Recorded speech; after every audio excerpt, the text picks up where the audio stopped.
కావాలనే మీ కలను నెరవేర్చుకోండి. సంప్రదించండి హెగ్డే ఫెర్టిలిటీ, హైదరాబాద్, తెలంగాణ.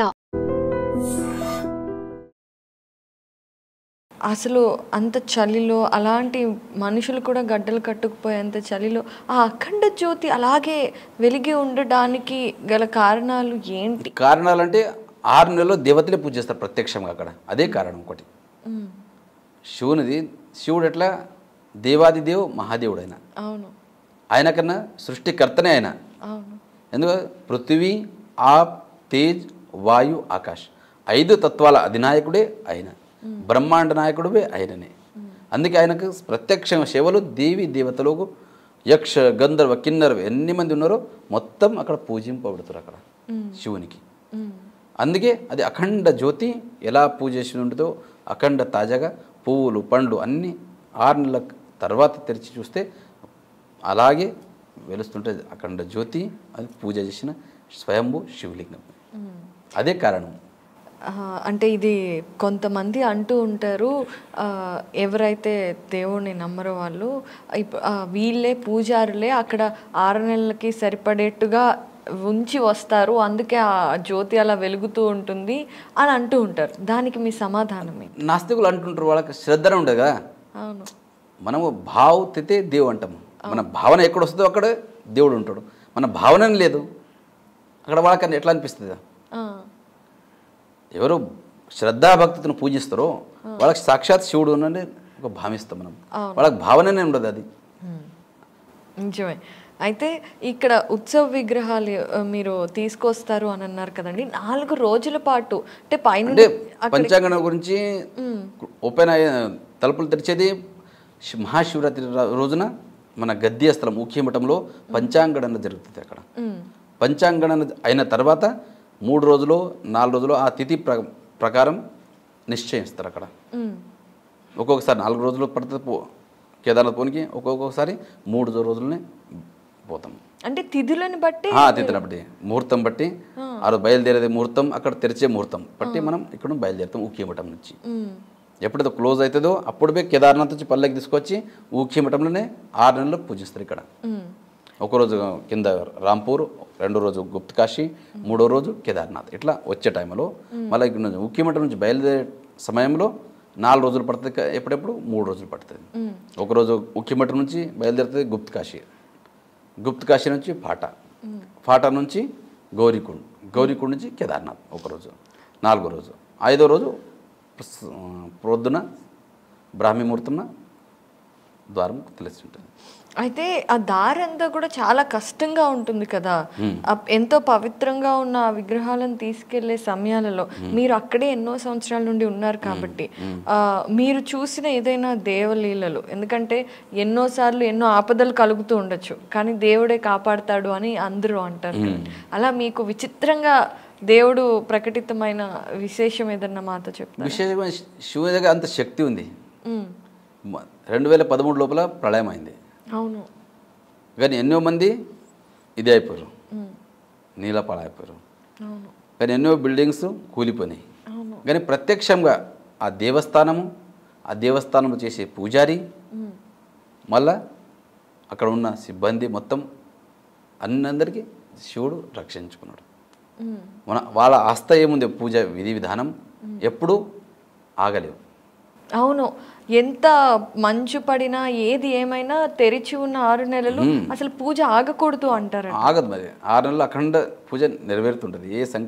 ఎందుకంటే ఊఖ్యమఠం నుంచి బయలుదేరే ముందే ఇక్కడ సంకల్పం చేసే బయలుదేరుతాం. మన గురువుగారు గద్దిగా ఉంది, అక్కడ గద్ది పైన మన గురువుగారు కూర్చొని మన ఆశీర్వాదంతోనే అక్కడ సంకల్పం చెప్పిస్తారు మనకు. సంకల్పం చేసిన తర్వాతనే అక్కడ నుంచి పల్లెకి బయలుదేరుతుంది. ఈ సంవత్సరం 20వ తారీఖు క్షేత్రపాల్ భైరవనాథ్ పూజ అవుతుంది, విశేష మహాపూజ అవుతుంది, విశేష హారతులు అవుతుంది క్షేత్రపాలు. ఎందుకంటే కాలభైరవుడు అంటాం కదా మనం, అక్కడ క్షేత్రపాలు అందరికీ రక్షించేదే క్షేత్రపాలుడు భైరవనాథుడు. ఆయన విశేష పూజలు జరుగుతాయి ఊఖీమఠం లోపల, పంచకేదార్ గద్యస్థలం ఓంకారేశ్వర లోపల. ఆ విశేష పూజలు అయిన తర్వాతనే అక్కడ 20వ తారీఖు విశేష పూజలు అయితే సాయంత్రం. 21వ తారీఖు ఈ సంవత్సరం ఏప్రిల్ 21వ తారీఖు అక్కడ నుంచి పల్లెకి శోభయాత్ర ప్రారంభమవుతుంది. పంచముఖి విగ్రహం అంటారు, భోగమూర్తులు, శక్తిమూర్తులు. అంటే 6 నెలల పాటు అక్కడ పూజలు చేసి నెరవేర్చి వాళ్ళ శక్తిమూర్తి భోగమూర్తులు ఉంటాయి కదా, అవి తీసుకొచ్చి ఉక్కిమఠంలోనే 6 నెలల పూజలు అవుతాయి. ఇక్కడ నుంచి బయలుదేరే ముందే ఆ మూర్తులు పంచముఖ విగ్రహం తీసుకొని బయలుదేరుతారు ఇక్కడ ఉక్కిమఠం నుంచి శోభయాత్రలు.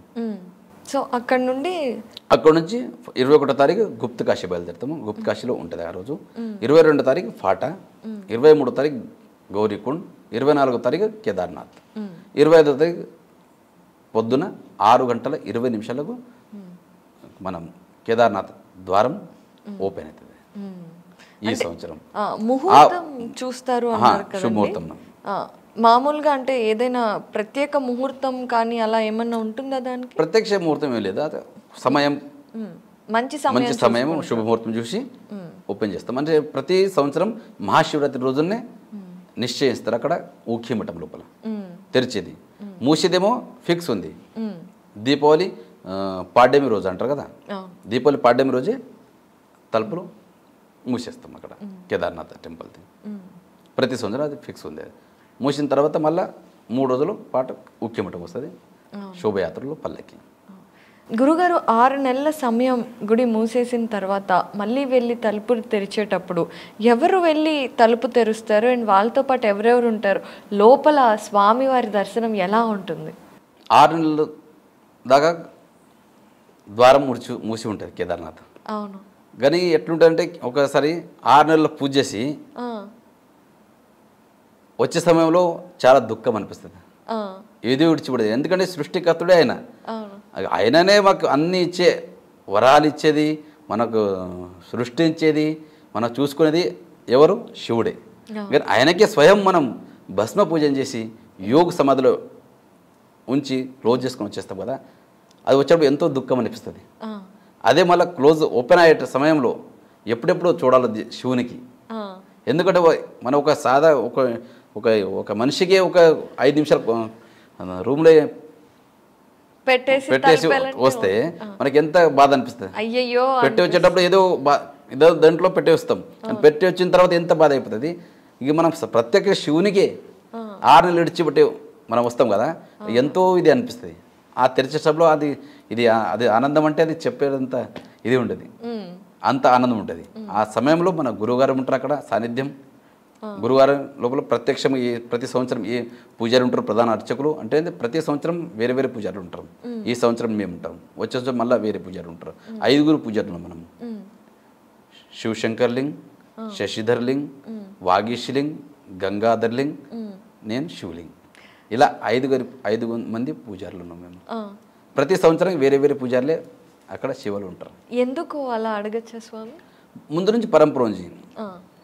ఈ ప్రతి సంవత్సరం ఒకటే జాగాలో 5 ఉంటే మనము ఒక్కొక్క సంవత్సరం అట్లా పరంపర ముందు నుంచి వచ్చింది అది. స్వామి అంటే మీరు అర్చకుల పేర్లందరూ చెప్పినప్పుడు కూడా అందరికీ లింగం అనే పేరు ఖచ్చితంగా ఉంది. అది అక్కడ అర్చకత్వం చేసే వాళ్ళందరికీ ఇచ్చే బిరుదా స్వామి? మన గురుగారు ఉంటారు కదా అక్కడ, చల దీక్షా సంస్కారం అంటారు అక్కడ. మన మఠంలో అక్కడ పీఠంలో దీక్షా సంస్కారం ఇస్తారు. చల సంస్కారం అంటే చల అంటే దీక్షా సంస్కారం. ఆ దీక్షా సంస్కారం ముందు ఏ పేరైనా పర్వాలేదు, లింగ ఉపాధి ఉంది. ఇప్పుడు నా పేరు శివలింగ, మీది ముందు నుంచి శివలింగం ఉంది మాది. ఇక ముందు లేకపోతే ఆ సమయంలో దీక్షా సంస్కారం ఇచ్చేటప్పుడు మన గురుగారి చేయితో ఆ పేరును లింగ రూపంలో మార్చేస్తారు.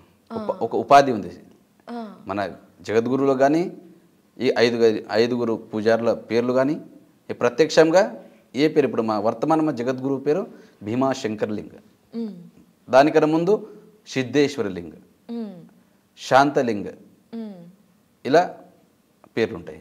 అట్లతో పేర్లు రాసేటప్పుడు మన గురుగారి పేర్లు శ్రీ శ్రీ శ్రీ 1008 రావల్ పదవి భూషిత్ భీమాశంకర్ లింగ శివాచార్య మహాస్వామి ఇట్లా పేరు మొత్తం ఉంటుంది టోటల్గా. కానీ ఏ పేరైనా కానీ ఉపాధిలో భీమాశంకర్ లింగ్, శాంతలింగ్ ఇలా లింగ ఉపాధి ఉంటుంది. ఇప్పుడు వర్తమానంలో 5 పూజారులు ఉన్నాం. ఇప్పుడు ఈ 5 పూజారుల పేర్లు ఇప్పుడు శశిధర్లింగ్, శివలింగ్, శివశంకర్లింగ్, వాగీశ్లింగ్, గంగాధర్లింగ్ ఇలా పేర్లు ఉన్నాయి వర్తమాన లోపల. ఈ 5 ఇప్పుడు మీరు ప్రధాన అర్చకులుగా ఇక్కడ ఉన్నారు కదా, మిగతా 4 ఎక్కడెక్కడ చేస్తున్నారు? అంటే వేరే దేవస్థానంలో ఉన్నాయి అక్కడ. కేదార్నాథ్ 1, మధుమేశ్వర్ 2, గుప్తకాశి 3, ఉక్కిమఠ్ 4. 4 స్థానాల్లో నలుగురు పూజారులు, ఒక పూజారి ఎక్స్ట్రా అతిథిలో ఉంటారు, ఎక్స్ట్రాలో ఉంటారు ఒక పూజారి. ఎవరైతే సెలవులో ఇంటికి పోతారో ఎక్కడ బయటికి పోతారో ఆ సెలవులో అక్కడ ఆ పూజారి స్థానాల్లో మన వేరే పూజారి ఎక్స్ట్రాలో ఉన్న పూజారి తన సేవ చేస్తాడు శివుడు. అయితే మీరు చెప్పారు ఇప్పుడు మీరున్నారు కదా, మీరు ముందుగా కూడా గురువు గారికి సేవ చేసుకునేటప్పుడు కూడా చూసే ఉంటారు. 6 నెలల తర్వాత ఆ స్వామివారి దర్శనం అయినప్పుడు అక్కడ అఖండ జ్యోతి అలానే ఉంటుంది. అలాగే మామూలుగా ఇప్పుడు ప్రతిరోజు పూజ జరిగే గుడిలో దర్బార్ వాసన కానివ్వండి, మనం ఎన్నో చూస్తుంటాం, పూలు కానివ్వండి, ఇలాంటివన్నీ. అక్కడ కేదార్నాథ్లో 6 నెలల తర్వాత వెళ్ళినప్పుడు ఎలా ఉంటుంది స్వామి ఆ స్వామివారి పరిస్థితి? 6 నెలల కింద చేసిన పూజ ఈరోజే ప్రొద్దున ఇప్పుడే చేసిన పూజ అన్నట్లు ఆ స్వరూపంలో ఉంటుంది శివలింగం. ఎందుకంటే పువ్వులు, పండ్లు, భస్మం, రుద్రాక్ష మొత్తం అప్పుడు క్లోజ్ చేసేటప్పుడు భస్మ సమాధి, యోగ సమాధి చేస్తాం కదా, అప్పుడు మంత్రోచ్చారణ, రుద్రాభిషేకం, మహాభిషేకం అయిన తర్వాత శివునికి అలంకారం చేస్తాం. రుద్రాక్షతోని పండ్లు, డ్రై ఫ్రూట్స్ మొత్తం అలంకారం చేసి క్లోజ్ చేస్తారు. తెరిచిన తర్వాత చూస్తే అఖండ జ్యోతి అట్లనే ఉంటుంది. మళ్ళీ పూజ చేసి ఇప్పుడే పూజ చేసిన 5 నిమిషాల కింద అన్నట్లు ఉంటుంది అక్కడ శివుడు. అంత పూజ అక్కడ ఎలా అయితే మీరు వదిలిపెట్టి వచ్చారో శివుని అలాగే ఉంటుంది. ఎందుకంటే ఒకసారి క్లోజ్ చేసిన తర్వాత తెరిచే అధికారం ఎవరికి లేదు. మళ్ళీ మన గురుగారు పోయి అక్కడ తెరిచేది. అయితే అంటే ఈ 6 నెలల కాలం ఏదైతే ఉందో నిత్య పూజలు ఖచ్చితంగా జరగాలి. ఒక్కరోజు కూడా అసలు ఏమైనా భూకంపం వచ్చినా, ప్రళయం వచ్చినా ఆ స్వామికి నిత్య పూజలు జరగాలి. కాకపోతే నేను విన్నాను కేదార్నాథ్లో మామూలుగా బ్రహ్మీ ముహూర్తంలో చేసే పూజలతో పాటుగా వివిధ సమయాలలో వివిధ రకాల పూజలు చేస్తారు. స్వామి ఒకసారి వాటి గురించి చెప్తారా? ఇప్పుడు సాయంత్రం మహాప్రసాదం, మహాభోగం అంటారు, శివునికి అభిషేకం చేసి మహా నైవేద్యం అర్పణ చేస్తాం. దాని తర్వాత విశేష ఆరతి ఉంటుంది, 1.5-2 గంటల విశేష ఆరతిలు ఉంటాయి. నంది ఆరతి, ఏకారతి, పంచారతి, నంది ఆరతి, వీరభద్ర ఆరతి, అనేక రకముల ఆరతితో మంగళారతి ప్రతినిత్యం జరుగుతుంది అక్కడ కేదార్నాథ్లో. దాని తర్వాత మళ్ళీ బాల్భోగ్ అని ఉంటుంది. ఏ సమయంలో ఉంటుంది? సమయం అంటే టైమింగ్ కొంచెం ఎక్కువ తక్కువ ఉంటుంది. అంటే రాత్రి అంటే సూర్యుడు అస్తం అయ్యే సమయంలో ఆరతి ప్రారంభమవుతుంది. అంటే కొంచెం సూర్యాస్తుడు అంటే కొన్ని సమయంలో ఎక్కువ తక్కువ సమయం తక్కువ అవుతుంది. అయితే సూర్య అస్తమయం అయిన తర్వాత పూజ ఆరతి ప్రారంభం సాయంత్రం. దాని తర్వాత విశేషం అంటే శృంగారం చేస్తాం. అప్పుడు బంగారం కిరీటం ఉంటుంది స్వామికి. అది విశేషం ఏమంటే ఇది ఇంతకుముందు చెప్పి నేను అప్రత్యక్షో మహాదేవ సర్వేషాం ఆత్మమాయ ప్రత్యక్ష గురురూపేణ వర్తతే భక్తి సిద్ధే. ఆ బంగార కిరీటం 6 నెలలు మన గురువుగారి పైన ఉంటుంది. అది 6 నెలల తర్వాత అక్కడ ఊఖ్యమఠంలో గద్దె స్థలంలో అక్కడ గురువుగారు కూర్చొని అదే కిరీటం 6 నెలలు కేదారేశ్వర స్వామివారికి అర్పణం చేస్తారు శివుడు గురువుగారు. అది అందుకే ఆ గురువుగారికి బులంద్ కేదార్నాథ్ అంటున్నాం.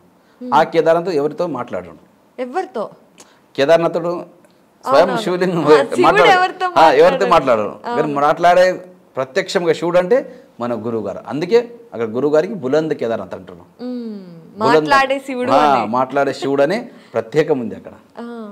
అందుకే ఆ కిరీటం సాయంత్రం ఆరతి అవుతుంది కదా, ఆ సమయంలో విశేష అలంకారం చేసి శివలింగానికి ఆ కిరీటం శివలింగాన్ని పైన ధారణం చేస్తారు.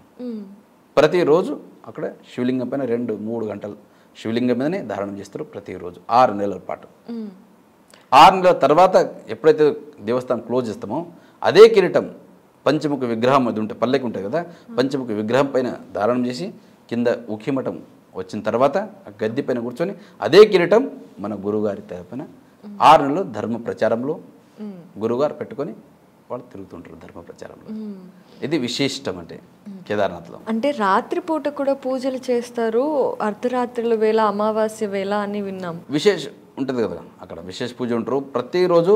విశేష పూజలు అంటే మనం ఆరతి అయిన తర్వాత బాల్భోగం పెడతాం. బాల్భోగం అయిన తర్వాత విశేష పూజలు నెరవేరుతాయి. విశేష పూజలు అంటే ఏం చేస్తారో తెలుసుకోవచ్చు? విశేష పూజలు అంటే రుద్రాభిషేకం, షోడశోపచార, మహాభిషేకం, ఇట్లా వేరే వేరే ఉంటాయి. ఇవన్నీ ఏ అంటే 11 సమయంలో, అర్ధరాత్రి సమయంలో అంటే టైమింగ్ కొంచెం ఎక్కువ తక్కువ ఉంటుంది. ఒక్కొక్కసారి 10 గంటల తర్వాత స్టార్ట్ అవుతాయి విశేష పూజలు, ఒక్కొక్కసారి 2 గంటల తర్వాత స్టార్ట్ అవుతాయి. ఇది అర్ధరాత్రి అవి టికెట్లు బుక్ చేస్తారు ఆన్లైన్ లోపల. కొన్ని మంది విశేష పూజలు, కొన్ని మంది అక్కడ బుక్లో చేస్తారు ఆఫీస్లో. అది విశేష పూజలు తర్వాత జరుగుతుంటాయి రాత్రి అంతా. మొత్తంగా పూజలు 24 గంటలు స్టార్ట్ తెరిచి ఉంటుంది కేదార్నాథ్. ఎక్కువ తక్కువ అంటే అన్ని ఎంత పబ్లిక్ ఎక్కువ వస్తారో అంత స్టార్ట్ ఉంటుంది. మరి స్వామికి కాస్త అంటే మామూలుగా మనకి ఏ దేవుడికైనా కూడా కాస్త రెస్ట్ ఇవ్వాలి అని అనుకుంటాం కదా, అలా మనం అనుకుంటాం కానీ శివునికి అవసరం లేదు రెస్ట్. శివుడు ఎప్పుడూ రెస్ట్ చేయడు, విశ్రాంతిలో ఉంటాడు. విశ్రాంతిలో ఉంటే ఈ సృష్టి ఏమవుతుందో తెలియదు. నిజమే. శివునికి మనం అనుకుంటాం కానీ ఆయన సృష్టికర్త. ఆయన ఒక్క నిమిషం కళ్ళు మూస్తే మనకి ఇది మొత్తం సృష్టి ఏమవుతుందో ఎవరికి తెలియదు. అందుకే మనం అనుకుంటాం, మనం ఒక భావన మనం. కానీ శివుడు ఎప్పుడూ సుఖంగా ఉండలేడు. అన్ని సర్వే జన సుఖినో భవంతు, అందరు సుఖం కోరేదే శివుడు. అయితే స్వామి, మీకు కేదార్నాథ్లో ఇలా 24 గంటల పూజలు ఇవన్నీ ఉంటూ ఉంటాయి కదా, అక్కడ ఉండే అర్చకుల విధి విధానాలు ఎలా ఉంటాయి? మీకుండే నియమాలు, నిబద్ధతలు ఏంటి? నిబంధనలు అంటే అక్కడ ప్రతిరోజు సమయం ఉంటుంది. రుద్రాభిషేకం, మహాభిషేకం అంటే నమక్ అని చమక్, పురుషోక్త, శ్రీ సూక్త, శివాష్టోత్తర శతనామావళి, ఇట్లా వేద లోపల రుద్రాభిషేకం ఉంటుంది. విశేష పూజ ఉంటుంది. ప్రతి నిత్యం పొద్దున్న నుంచి ధర్మ దర్శనం అంటే యాత్రికులకు, భక్తులకు అందరికీ సమానంగా దర్శనం ఉంటుంది. విశేషాలు అంటే సాయంత్రం నుంచే ప్రారంభమవుతుంది విశేష పూజలు, విశేష ఆరతిలు. విశేష ఆరతి సమయంలో 3 గంటలకు దేవస్థానం క్లోజ్ అవుతుంది. క్లోజ్ అయిన తర్వాత లోపలంతా క్లీన్ చేసుకుంటారు దేవస్థానం. దాని తర్వాత మన ప్రధాన అర్చకులు ఎవరై ఉంటారో అక్కడ దేవస్థానంలో పోతారు. పోయిన తర్వాత దేవునికి నైవేద్యం అర్పిస్తారు. నైవేద్యం అర్పించిన తర్వాత అభిషేకం, రుద్రాభిషేకం చేసిన తర్వాత నైవేద్యం అర్పించిన తర్వాత శివలింగానికి శృంగారం చేస్తాం. మొత్తం పువ్వుల మాలతో, బంగారం కిరీటంతో మొత్తం అలంకారం చేసి మన రూమ్కి వచ్చేస్తాం మనం. ఎందుకంటే అక్కడ మనం భోజనమే ఒకటే టైం చేసేది. పొద్దున భోజనం చేయము. స్వామివారికి నైవేద్యం పెట్టందే మనం భోజనం చేసే పరంపర లేదు అక్కడ. శివునికి ఎప్పుడైతే భోజనం అర్పిస్తామో అక్కడ అప్పుడే మనం భోజనం స్వీకారం చేయాలి. ఇట్లా పరంపర ఉంది ముందు. అక్కడ భోజనం స్వీకరించేది ప్రసాదం ఒకటే టైం, సాయంత్రం. అది శివుని విశేష పూజలు, రుద్రాభిషేకం, మహాభిషేకం అయిన తర్వాత దేవునికి భోగం నైవేద్యం పెట్టి వచ్చిన తర్వాత మన రూమ్కి వచ్చిన తర్వాత మనం ప్రసాదం తీసుకొని మళ్ళీ తర్వాత ఆరతికి వస్తాం దేవస్థానంలో. విశేష ఆరతి అంటే సాయంత్రం 1:30-2 గంటల విశేష మంగళారతి అవుతుంది. దాని తర్వాత స్పెషల్ దర్శనం అయితే స్టార్ట్. లోపల ఎవరికి గర్భగృహంలో ఎవరికి ఇడవరు. అప్పుడు మళ్ళీ అలంకారం తీసిన తర్వాతే మళ్ళీ మనం బాల్భోగని మళ్ళీ దేవస్థానంలో వెళ్తాం. దాని తర్వాత బాల్భోగ పెట్టిన తర్వాత అభిషేకం చేసిన తర్వాత బాల్భోగ అయితే ఉంటుంది. అది అయిన తర్వాత మళ్ళీ విశేష పూజలు ఆరంభమవుతాయి. విశేష పూజలు మనం ఉండవు, వేరే వేద పండితులు ఉంటారు, వాళ్ళ విశేష పూజలు ఆరంభిస్తారు. అక్కడ ముఖ్యమైన ఆరతులు, ఆ తర్వాత నైవేద్యాలు, అభిషేకాలు అర్ధరాత్రి పూట జరిగే వీటన్నిటికీ మాత్రం మీరు ఉంటారు. అయితే స్వామి, అసలు ఆ పరమశివుడిని అంత దగ్గరగా 1 సంవత్సరం పాటు ఉండటం కానివ్వండి, ఆయనకు అర్చన చేయటం కానివ్వండి, అసలు శివుడితో ఉన్నట్టే కదా. మరి మీకు ఎలా అనిపిస్తుంది? ఒక 6 నెలలు గడపాలంటే 6 రోజులు గడిపినట్లు అనిపిస్తుంది మాకు. ఇదే ఒక ప్రమాణం మనకు. ఎందుకంటే 2022 లోపల నేను 2వ కేదార్ మధుమేశ్వర్లు ఉంటాను. 6 నెలల పాటు అక్కడ ఉంటాం. కానీ మనకి ఏమనిపించలేదు. ఇక్కడ ఇంత దూరంలో ఉన్నాం కదా, నెట్వర్క్ లేదు, అక్కడ ఏం లేదు, అక్కడ ఏమనిపించదు శివుని దగ్గర. అక్కడ ఆ భావన రాదు. నేను ఒక్కనే ఉన్నా కదా ఇక్కడ అని. అక్కడ ఒక్కళ్ళే ఉన్నారు. ఒక్కనంటే మిగతా వాళ్ళు ఉంటారు కానీ చాలా తక్కువ. కేదార్నాథ్ ఉన్నట్ల పబ్లిక్ అక్కడ ఎక్కువ ఉండదు మధుమేశ్వర్ లోపల. అయితే ఆ భావనలు రాదు. ఆ పూజ విధి విధానంలో మగ్నం అయిపోతాం. అక్కడ మగ్నమైన తర్వాత ఈ పగలైన తర్వాత రాత్రి అయిన తర్వాత పగలు ఎట్లా వస్తుందో తొందరగా వచ్చేస్తా. అప్పుడే ఆ సమయం తెలియదు అక్కడ. అట్లుంటుంది. ఆ చలి ఏమనిపేది అక్కడ వాతావరణం చూసి ఏమనిపేది అక్కడ. అక్కడ ఏం అనిపించదు మాకైతే. అనుభవం ఒకటి. ఇప్పుడు ఈ సంవత్సరం కేదార్నాథ్లో ఈ అనుభవం మళ్ళీ వచ్చిన తర్వాత మీకు చెప్తాను. ఇక మధుమేశ్వర్లు ఉంటే అక్కడ అనుభవం అని చెప్పిన. ఎవరంటారు అక్కడ మధుమేశ్వర్ ఎట్లా ఉంటారు మీరు అని అంటుండే. మాకు ఏమనిపేది. 6 నెలలు ఎట్లా గడిపినామో మనకి తెలియదు అక్కడ. అట్లా అయింది. ఇప్పుడు కేదార్నాథ్ ఇప్పుడు ఈ సంవత్సరం ఉన్న ఈ సంవత్సరం ఎట్లయితే మేము వచ్చిన తర్వాత మీకు చెప్తాం ఇక. తప్పకుండా మేము ఎదురు చూస్తూ ఉంటాము. అయితే కేదార్నాథ్ విషయానికి వస్తే మనం ఎట్లా అయితే అక్కడ ఎక్కువగా ప్రళయాలు ఇలాంటివి జరుగుతూ ఉంటాయి కదా. కొంతమంది అంటూ ఉంటారు పరమశివుడు స్వయంగా వెలసిన ప్రదేశం అది, అక్కడే ఆయన నడియాడుతూ ఉంటారు, అలాంటి చోట ప్రళయాలు రావటం ఏంటి అని ప్రశ్నిస్తూ ఉంటారు. వీళ్ళకి సమాధానం ఏం చెప్తారు గురువు గారు? సమాధానం అంటే మన భారతీయ సంస్కృతి ఏముందంటే మంచి నడక, శుద్ధ భావన ఇవి ఉండాలి. మనం యాత్రలో పోతాము, చెప్పడానికి యాత్ర, చేసేది మరొకటే. ఎందుకంటే మన సంస్కృతి ఏముంది, భారతీయ సంస్కృతి అన్ని దేశాల కన్నా మన భారతదేశం ఎందుకు ముంగట్టున్నదంటే మన సంస్కృతి, సంస్కారం, పరంపర దీని గురించే ప్రాముఖ్యత ఉందనే మన భారతదేశం విశిష్ట ఉంది. అవును. మిగతా దేశాల్లో ఏం దొరకాయి మీకు? ఆస్థ అనేది దేవుని మీద ఆస్థ ఉన్నదే మన భారతదేశంలో. అది ఉంచుకుంటే మనకు ఇదన్నీ ఏం కష్టాలు ఏవి రావు. మనకి ఆరాం మంచిగా కష్టాలు వద్దు, సుఖంగా ఉంచాలంటే మీకు దేవునికి ఎవరు జ్ఞాపకం చేయరు. ఇంత పెద్ద శరీరం మనకు శివుడు ఇచ్చిండు, కళ్ళు ఇచ్చిండు, చెవులు ఇచ్చిండు, నోరు ఇచ్చిండు, చెయ్యిలు ఇచ్చిండు. మనం చేసే ఎందుకు ఇచ్చిండు? మంచి పని చేయాలి, మంచి సంస్కారం, పూజ, జపం, తపం చేయాలంటే ఈ నోరు ఇచ్చిండు. కానీ ఇవి చేయం మేము, ఏదేదో మాట్లాడతాం కానీ శివుని నామస్మరణ చాలా తక్కువ చేస్తాం. కేదార్ అంటేనే కే అంటేనే స్వర్గం, దార్ అంటేనే దర్వాజా, స్వర్గం యొక్క దర్వాజా అంటేనే కేదార్నాథ్. ఎందుకంటే సాక్షాత్ స్వర్గారోహణకి పంచపాండవులు పోయిందే అక్కడ హిమాలయం నుంచి, శివుడు దర్శనమిచ్చిందే అక్కడ. సృష్టి అంటే శివుడు, శివుడు అంటే సృష్టి, సృష్టిని వేరే లేదు ఇక. అందుకే మన భావనలో శుద్ధతో మనం పని చేస్తే ఇలాంటి పనులు ఏవి కావు. ఇక్కడ వచ్చేసి ఏమేమో చేసుకుంటే అనాహుతులు చేసుకుంటే ఈ ప్రళయం వచ్చేది తప్పదు. ఇది శివుని కంటే అందరికీ ఎందుకు శివుడు అంటే భూలాభియే బాలాభియే.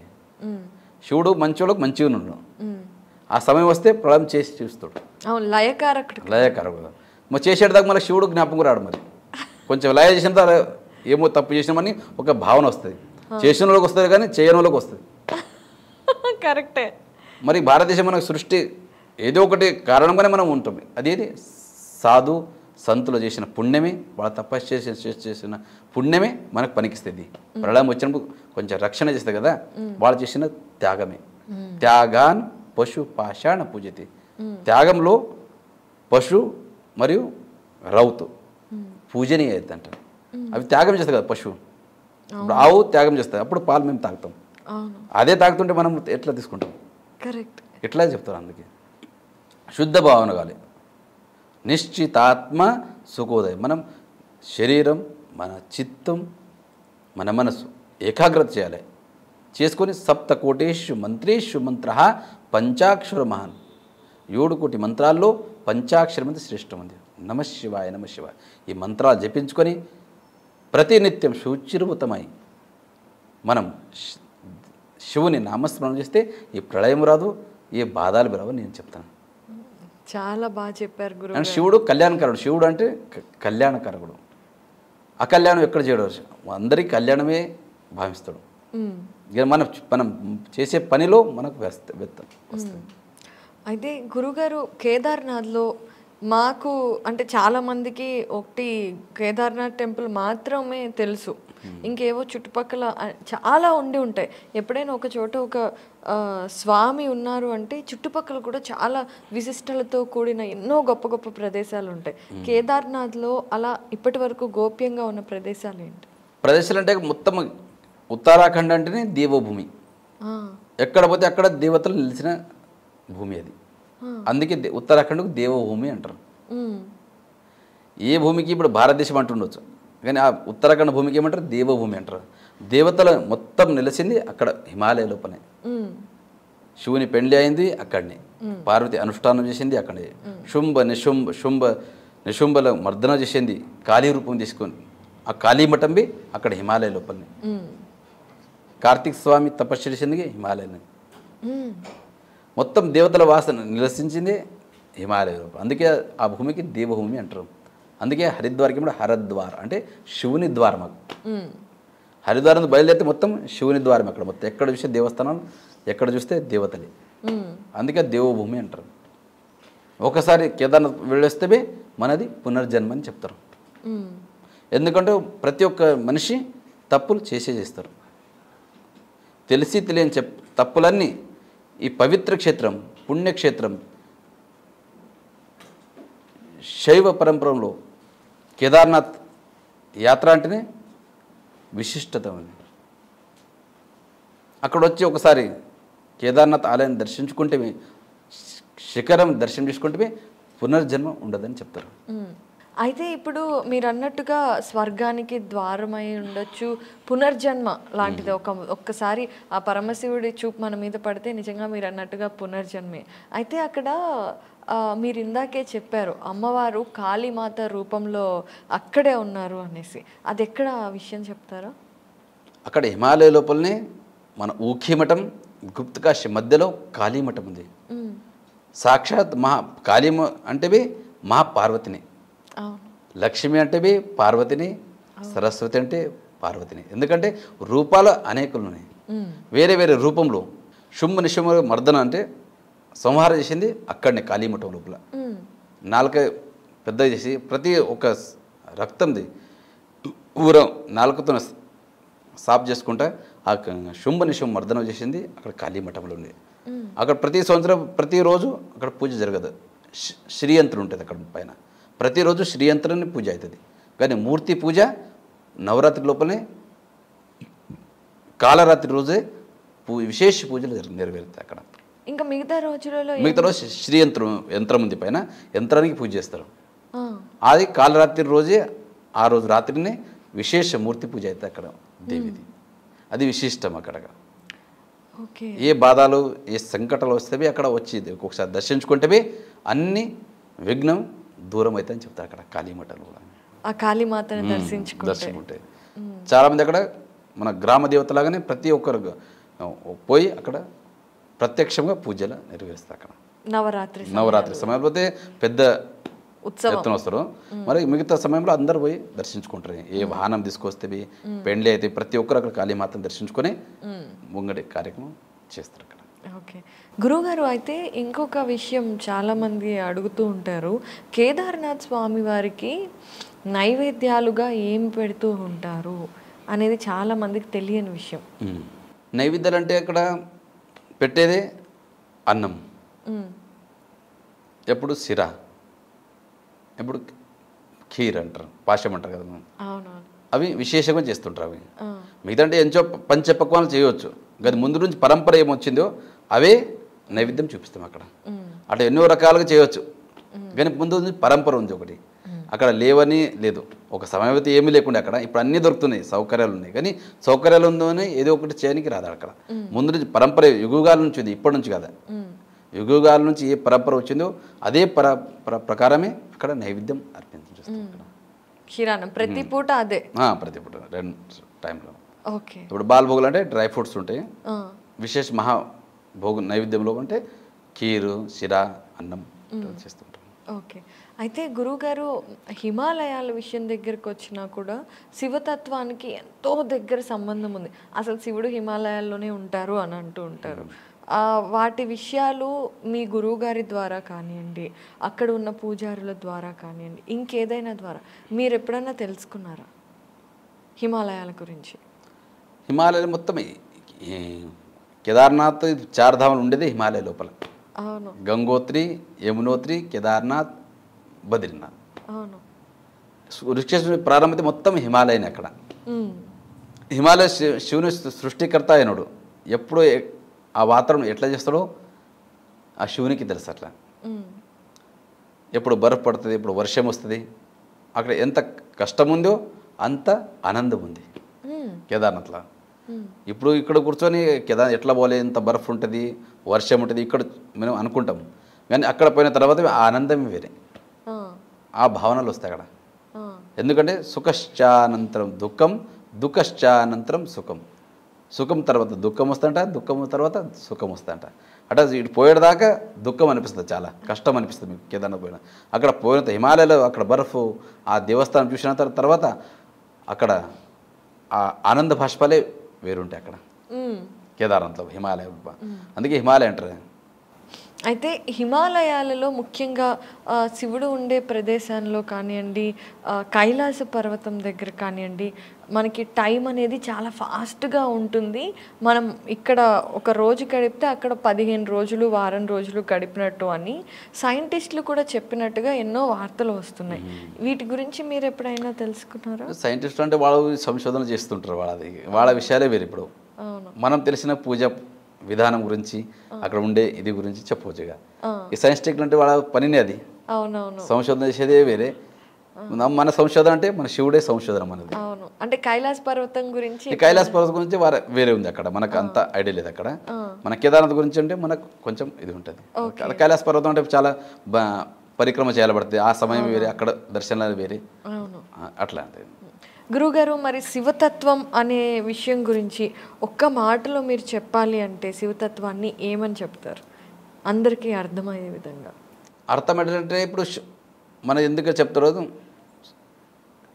అన్ని దేవతలో శివుడు శ్రేష్ఠుడు.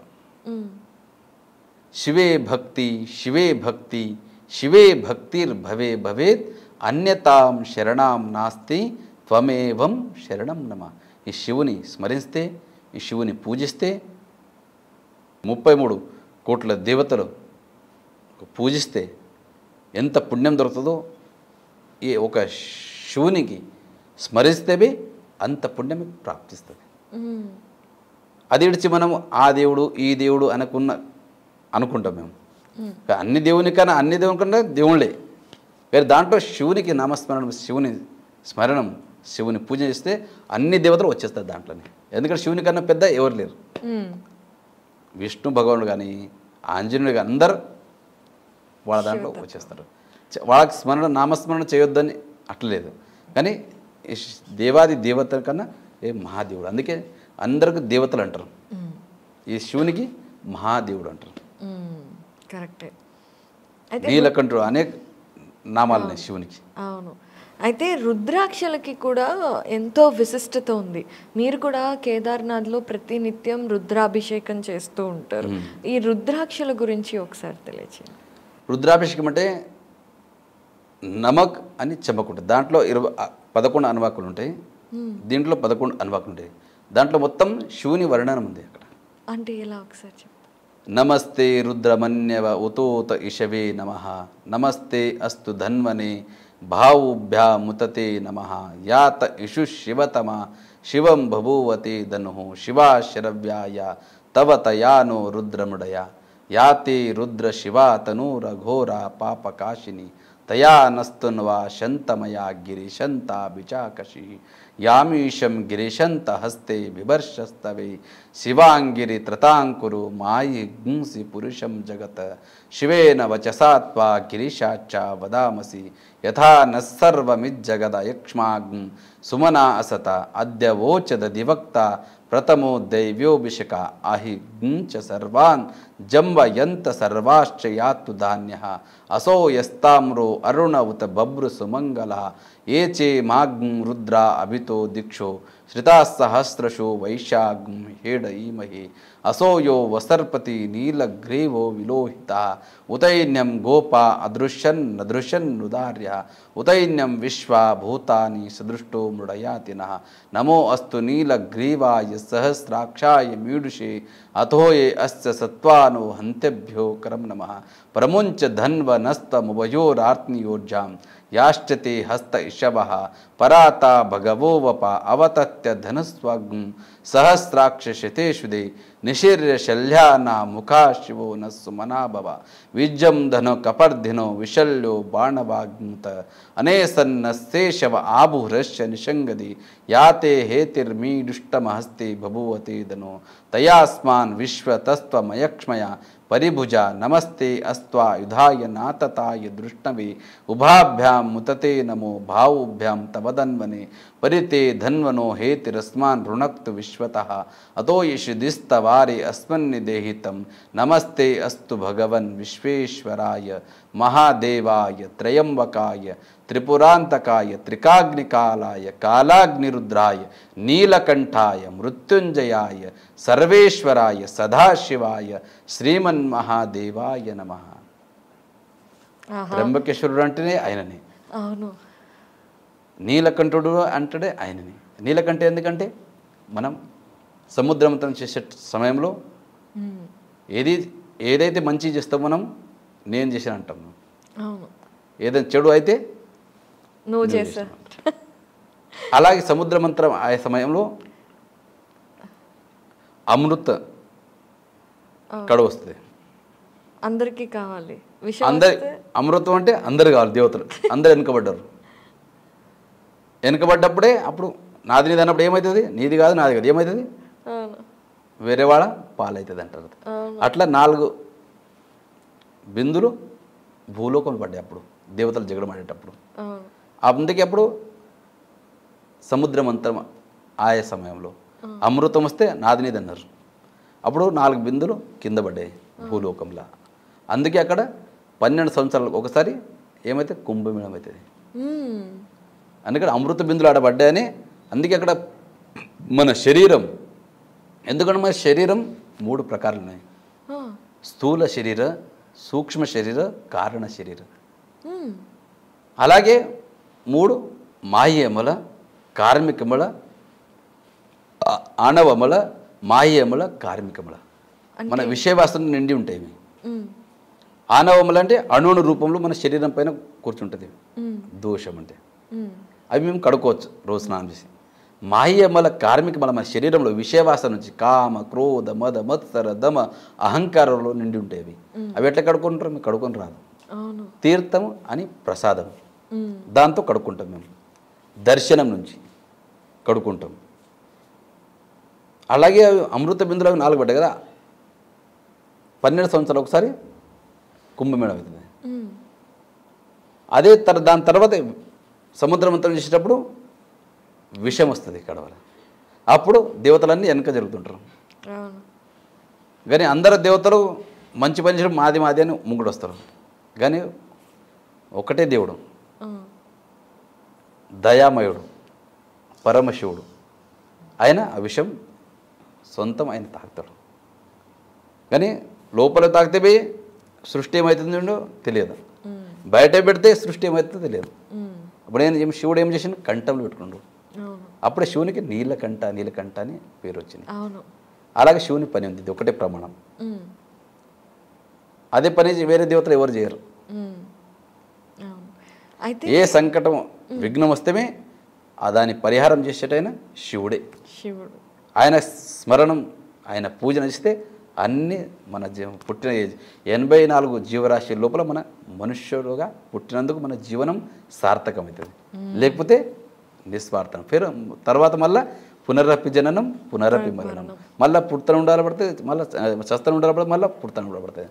అందుకే మరి వద్దు ఇది సంసారం. ఒకటేసారి జీవనం ముక్తి కావాలంటే బోల్నాథ్ శివుని స్మరణం చేయండి, ఆయన పుణ్యక్షేత్రాలకు పోండి. ఎందుకంటే తెలిసి తెలియని తప్పులన్నీ తొలగిపోవాలంటే ఆయన క్షేత్రాలు పోయిన తర్వాతనే. ఇక్కడ కూర్చుంటే మనకు అన్నీ తొలగిపోవు. అందుకే ఆ పుణ్యక్షేత్రాలు పోవాలి పడుతుంది.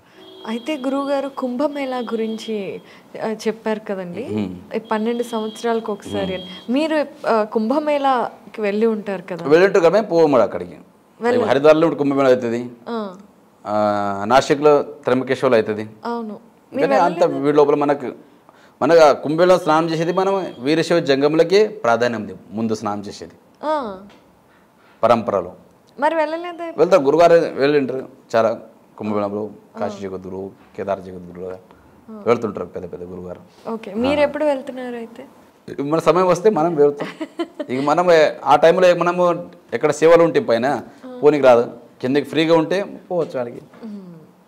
అట్లా ప్రతి ఒక్కసారి హరిద్వార్ నుంచి పోతాం మేము. గంగా స్నానం అయితే చేసి ఇస్తాం. అదే కదా కుంభమేళా ఏముంది, స్వయంగా గంగా నది.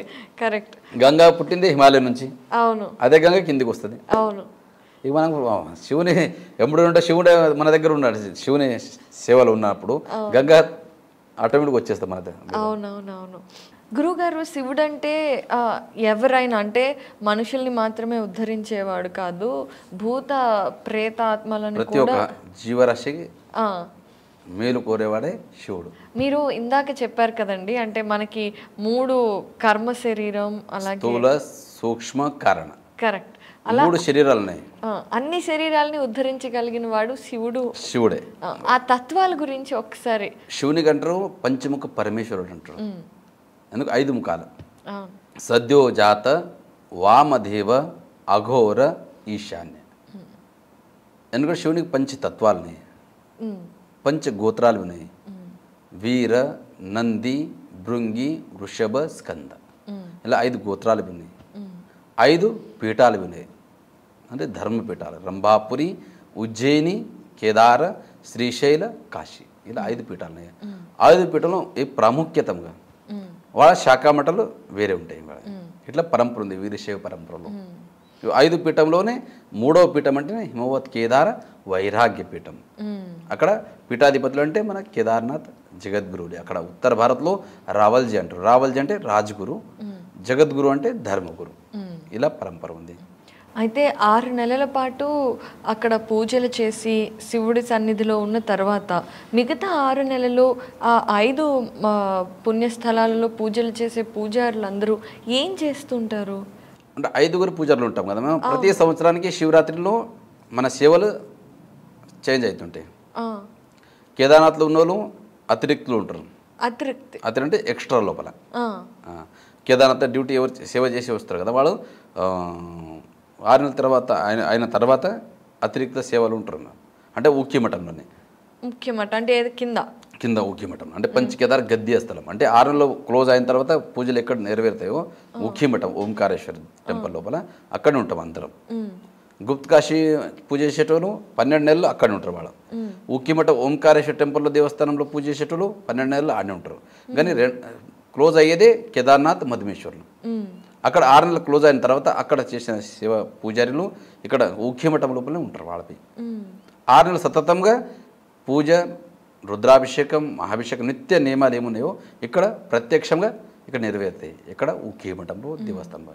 ఊక్యమఠం అంటే ఓంకారేశ్వరుడు ఉన్న అక్కడ ఉజ్జయిని రాజా మహందాతుడు జీవనంలో 60 సంవత్సరాల తర్వాత చౌతి అవస్థ అంటారు. అంటే 60 సంవత్సరాల తర్వాత మొత్తం వైరాగ్యం వచ్చేస్తుంది. ఈ సంసారంలో ఇల్లు రాజ వైభవం ఏం లేదు. అప్పుడు ఆయనకు వైరాగ్యం వచ్చేది. దీంట్లో ఏం లేదు, నిశ్చిత మనం ఎక్కడానికి పోయి హిమాలయాల్లో తపశ్చర్య చేయాలని అక్కడ హిమాలయాలు వచ్చేస్తాడు రాజా మహందాతుడు. ఊక్యమఠంలో వైరాగ్యపీఠంలో వచ్చేసి అక్కడ ఒక్క కాలి మీద ఆగి తపశ్చర్య చేస్తాడు రాజా మహందాతుడు. రాజా మహందాతుడు ఉజ్జయిని ఉంటాడు.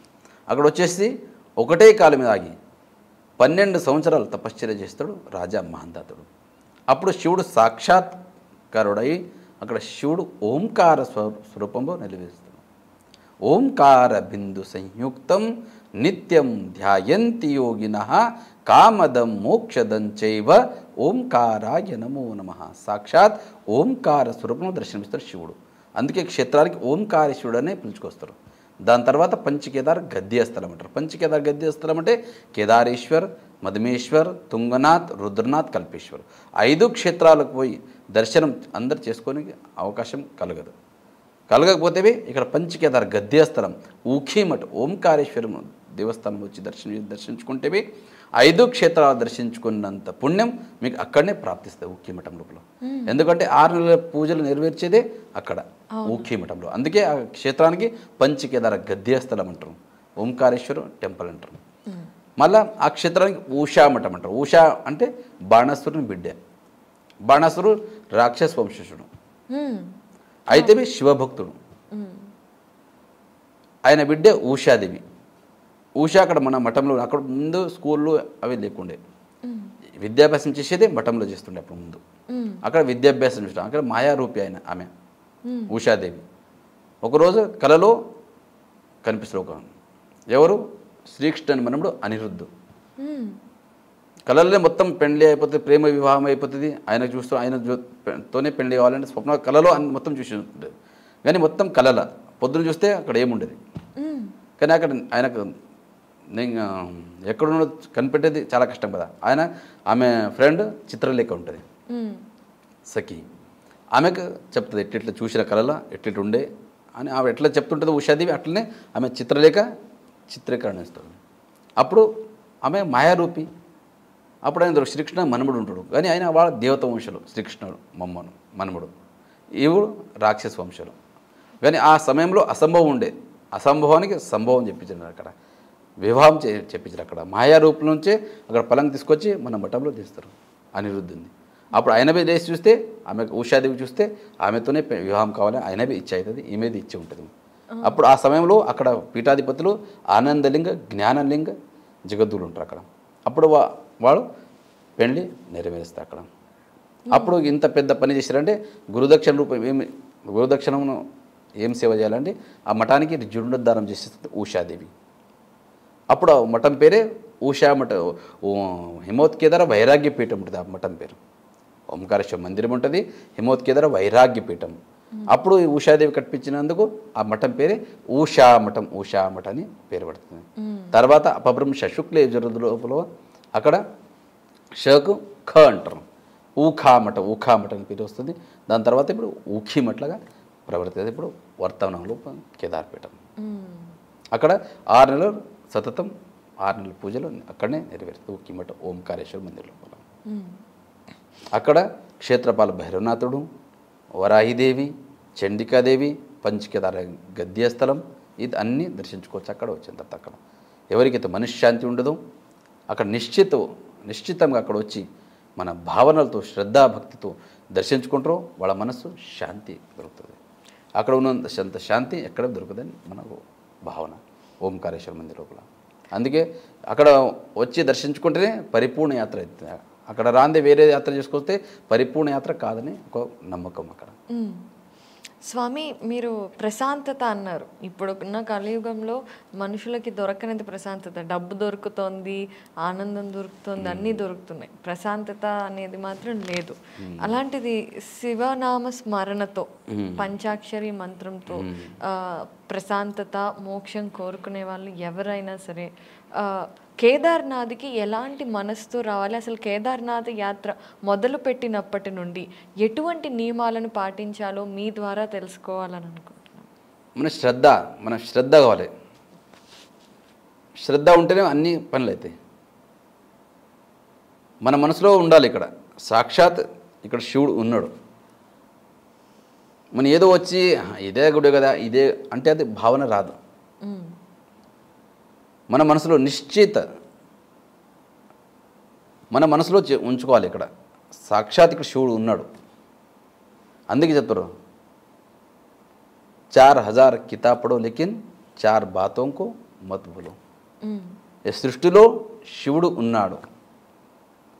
ఒక నమ్మకం ఉంటే అప్పుడు మనం శ్రద్ధాభక్తి వెళ్ళచ్చు. ఇక్కడ ఏం లేదంటే ఎట్లా అవుతుంది? అది కావాలంటే మనం మనసు నిశ్చిత ఒక జాగాలో ఉండాలి పడుతుంది. మనం ఇక్కడ కూర్చున్నాము కానీ మనసు ఎక్కడెక్కడో ఉరుకుతుంటుంది. అప్పుడు శివుని దర్శనం అయ్యేది చాలా కష్టం. ప్రత్యక్షంగా కనిపించేదంటే ఇదే లేదు. అంటే ఏదో ఒక శివలింగానికే దర్శించుకోవడం మన భావన కావాలి కదా. అక్కడ మన మనస్సు శరీరం ఒకటే స్థలం నిశ్చిత చేసుకోవాలి పడుతుంది. అప్పుడు మన మనసు ప్రసన్నమవుతుంది. తీసుకుపోతాం. శివుడైతే కనిపించడం మనం ఎన్నో నైవేద్యాలు పండ్లు అన్నీ తీసుకుపోతాం. తీసుకొచ్చి దేవుని ముంగట పెడతాం. దేవుడు తింటాడా? తినడు. అన్నీ మనకేస్తారు. కానీ మన ఉండే మమకారం తీసేస్తాడు శివుడు. అంటే ఏ వస్తువైనా అడిగితే నాది నాది నాది అంటాం. నాది నాది అనేదంటే మనం ఇక్కడ కూర్చొని నాది నాది అనేది పోవాలంటే పోదు. అంటే త్యాగం రాదు మన దగ్గర. వైరాగ్యం వస్తేనే అప్పుడు మనం త్యాగం పడింది. ఏం లేదు జీవితంలో అన్నీ ఏది కాదు మాది. ఎందుకంటే అన్నీ ఇడిచిపెట్టు. తన మన ధన సబ్ కుచ్ హై తేరా తుజ్కో అర్పణ క్యాలా ఏమేరా. వచ్చేటప్పుడు ఏమైనా తీసుకొచ్చారా మీరు? ఏం లేదు. అన్నీ ఇడిచిపెట్టే పోయేది. ఇంత మనం నోటితో అంటాం త్వమేవ మాతా చ పితా త్వమేవ బంధుశ్చ సకలాత్మేవ త్వమేవ విద్యం దృఢంతమేవ త్వమేవ సర్వం మమ దేవదివ. సర్వస్వ దేవాదిదేవ్ మహాదేవుడు అని చెప్తాం. తన మన ధన అన్నీ నీ అని చెప్తాం. అందుకు గాలిబే అయినది, ఫ్రీగా ఇస్తాడు. గాలికి డబ్బులు తీసుకుంటాడు శివుడు? లేదు. అంత శుద్ధమైన గాలి ఇస్తాడు, నీళ్ళు ఇచ్చిండు, ఆకాశం, అగ్ని. ఎప్పటిదాకా 5 తత్వాలు మన శరీరంలో ఉన్నాయో అప్పటిదాకా ఈ శరీరానికి ఏమంటారు? శివం అంటారు. ఈ శరీరానికి శివ అంటారు. అవును. ఎందుకంటే అందరూ అంతరాత్మ హృదయంలో శివుడు నిలిచింటాడు. కరెక్ట్. ఆ శివుడే పోయిన తర్వాత ఈ శరీరానికి ఏమంటారు మీకు తెలుసు? శవం అంటే ఒక క్షణం లోపలే అంటారు. అవును. ఎందుకంటారు? ఆ శివుడు మనతో నిలిచి ఉన్నాడనే మన శరీరానికి శివమై అంటారు. షీ ప్లస్ అవ శివ. శివుడు అంటే కళ్యాణకారుడు. ఎవడికి ఇది కావాలని కోరుకోడు ఆయన. సర్వే జన సుఖం, అందరు సుఖంగా ఉండాలని కోరుకుంటాడు శివుడు. ఎందుకంటే భోలేనాథ్ అంటారు, భోలా భీ హే బాలా భీ హే. సమయం వచ్చిన తర్వాత ఎంత చిన్న మన అందుకే చెప్తారు కదా, మద్ భక్త మమాద్ శిష్ట. శివుడు అంటారు కదా, ఒక సమయం వస్తే మా భక్తులు నాకన్నా పెద్దోలే, నేను ఒక సమయం చిన్ననైతే అంటాను. ఎందుకంటే మీ భక్తి ఎట్లుంటుంది, భక్తిలో లీనమవుతాడు శివుడు. అలా అనిపిస్తే శివుడు చిన్నగా అయిపోతాడు. మనం కూడా మన భక్తి చేయబడుతుంది. ఉత్తనే కాబట్టి ఎట్లయితే శివుడు సృష్టికర్తుడు ఆయన, ఎక్కడంటే అక్కడ ఎట్లా లేస్తాడు. అందుకే ఉంది ఏ వస్తైనా మనం నాది నాది అంటాం. నిష్ఠ నాది కాదు అని ఎప్పుడు వస్తుందో అప్పుడు శివమయం అవుతుంది మన శరీరం. ఎప్పటిదాకా మనది అంటాం, అప్పుడు శివమయం అయ్యేది చాలా కష్టం. మరి అలా అవ్వాలంటే ఒకటే మార్గం ఈ కలియుగంలో అయితే నామస్మరణమే. నామస్మరణం, దర్శనం, పూజనం, ఈ 3 చేయబడుతుంది. ఇవి విడిచి మనం ఏదేదో చేస్తామంటే కాదు. స్వామి ఈరోజు ఎన్నో విషయాలు తెలియచేశారు. అయితే వెళ్ళే ముందుగా మనం ఇంటర్వ్యూ ముగించే ముందుగా ప్రతి ఒక్కళ్ళు ఆ శివతత్వానికి దగ్గర అవ్వాలి అని, ఆ శివుడి కృప పొందాలి అంటే అందరూ చేసుకోగల ఒక చిన్న మంత్రం ఏదైనా తెలియజేస్తారు? ఇది చెప్పిన కదా, ఇది నమఃశివాయ. నమఃశివాయ ఒకటే. ఎందుకంటే దీనంతా 7 కోటి మంత్రాల లోపలనే శ్రేష్టం ఉంది. ఎన్నో మంత్రాలు ఉన్నాయి, అన్ని మంత్రాలు చేద్దరే అవసరం లేదు. దీంట్లో ఇంత శక్తి ఉంది. నమఃశివాయ నమఃశివాయలో ఓం అంటే నడుస్తుంది. ప్రణవాక్షరం ఉంటుంది, షడాక్షర మంత్రం అంటారు ఓం నమఃశివాయ అంటే. ఓం అంటే నడుస్తుంది, నమఃశివాయ అంటే నడుస్తుంది. అంటే దీనికి డబ్బులు తలగది, ఏ శక్తి తలగది. ఎందుకంటే మనసు ఒక ఏకాగ్రత కావాలంటే ఇదే మంత్రం. ఒక 5 నిమిషాలు చేసుకొని కూర్చోండి, మేము మనసు శాంతం ప్రసన్న అవుతుంది. అందుకే 108 సార్లు చేయాలంట ప్రతిరోజు. ఎందుకంటే 3 శరీరాలు, స్థూల సూక్ష్మ కారణ, 36 తత్వాలతో శరీరం నిండింది. 3 శరీరాలు 36 అంటే 108 అవుతుంది. 108 సార్లు జపం చేయాలంటే, అందుకే ఒక రుద్రాక్షమాల ఒక రౌండ్ చేయాలని పడుతుంది. ఎక్కువ చేస్తే ఇది కాదు, మంచిదే. కానీ మన 36 తత్వాలకి సరిపడా 108 ప్రతిరోజు. ఎందుకంటే 3 శరీరాలు జపం కావాలి కదా. అవునవునవును. లేకపోతే ఒకటే శరీరం ఏదైతే అప్పుడు ఇక్కడ బాగానే ఉంటాం, తర్వాత శరీరానికి ఇబ్బంది అవుతూ ఉంటుంది అట్లా. అందుకే ఏ కష్టం వస్తే శివుని తలుచుకుంటే అన్ని పాపాలు పరిహారం అవుతాయని ఒక భావన. అలాగే స్వామి, తప్పకుండా ఓం నమఃశివాయ మంత్రాన్ని ప్రతిరోజు 108 సార్లు జపించాలి అందరూ అని ఆశిస్తూ, ఈ సంవత్సరం ఎప్పటి నుండి ఎప్పటి వరకు కేదార్నాథ్ టెంపుల్ ఓపెన్లో ఉంటుంది? ఈ సంవత్సరం ఏప్రిల్ 20వ తారీఖు పంచకేదార్ గద్యస్థలం ఊఖీమఠ్ ఓంకారేశ్వర మందిర్లో క్షేత్రపాల భైరవనాథుని విశేష పూజలు, విశేష హారతులు నెరవేరిన తర్వాత 21వ తారీఖు ప్రొద్దున ఊఖీమఠ్ నుంచి గుప్త కాశీకి బయలుదేరుతుంది ఉత్సవమూర్తి కేదార్నాథ్. 22వ తారీఖు గుప్త కాశీ నుంచి ఫాటా, 23వ తారీఖు ఫాటా నుంచి గౌరీకుండ్, 24వ తారీఖు గౌరీకుండ్ నుంచి కేదార్నాథ్. 25వ తారీఖు ఏప్రిల్ 6:20 శుభముహూర్తమున కేదార్నాథ్ ఆలయం తెరవబడుతుంది. అందరూ వచ్చి శ్రద్ధాభక్తితోని మన భారతీయ సంస్కృతి నుంచి, సంస్కారం నుంచి వచ్చి కేదార్నాథ్ దర్శించుకొని పునీతులు అవ్వాలని కేదార్నాథ్ ఒక ప్రార్థన చేస్తా. కేదార్నాథ్ వచ్చి అక్కడ ఆనందం అన్నట్టు కే అంటే స్వర్గం, దార్ అంటే దర్వాజా. స్వర్గం యొక్క ఆనందం ఎక్కడ దొరుకుతుందంటే సాక్షాత్ కేదార్నాథ్లో దొరుకుతుంది. ఆ ఆనందం తీసుకొని పునీతులు అవ్వాలని ప్రార్థిస్తే కేదార్నాథ్ చరణంలో. స్వామి, మేము అడగగానే ఇలా మా ఐ డ్రీమ్కి వచ్చి ఎన్నో విషయాలు కేదార్నాథ్ గురించి తెలియచేశారు, అలాగే మీ జీవిత ప్రయాణం గురించి తెలియచేశారు. మీకు ధన్యవాదాలండి. ఓం నమః శివాయ.